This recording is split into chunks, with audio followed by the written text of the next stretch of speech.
Il-Korp tal-Pulizija kompla jissaħħaħ bi 53 kuntistabbli li temmew b'suċċess ir-reklutaġġ. It-taħriġ ta' 7 xhur tmexxa mill-Akkademja tal-Forzi Dixxiplinati u kien jinkludi suġġetti akademiċi, prattiċi u anke fiżiċi.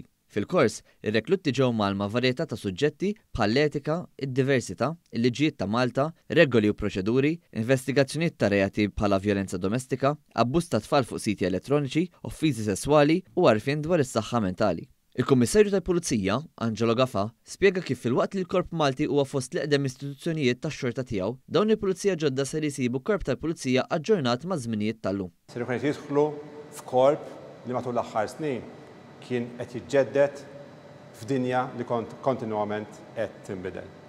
U allura f'dan il-korp li qed jimplementa strateġija ta' trasformazzjoni, infurmajt lil dawn il-membri ġodda biex flimkien mal-membri li ilhom jaħdmu fil-Korp tal-Pulizija għal numru ta' snin, flimkien inkomplu naħdmu id fit mal-komunitajiet tagħna sabiex nilħqu il-viżjoni tal-korp. F'diskors waqt iċ-ċeremonja tal-Passing Out Parade, il-Ministru għall-Intern Byron Camilleri qal li fl-isfond tat-tiġdid tal-korp, il-Gvern mhux biss qed jinvesti fl-għodda li l-Pulizija jużaw, iżda anke f'salarji u f'kundizzjonijiet aħjar, flimkien ma' iżjed drittijiet.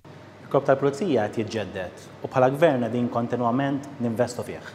Ninvestu mhux biss fl-għodda li jużaw, iżda fid-drittijiet u l-kundizzjonijiet tal-ħaddiema. Illum ilqajna 53 membru ġdid. 53 ser ikomplu iġeddu il-Korp tal-Pulizija. Tlabthom sabiex jaħdmu jitfit mal-komunità, sabiex tkun komunità li tkompli żżid il-fiduċja fihom, iżda wkoll tkun komunità li tirċievi kontinwament servizz aħjar minnhom.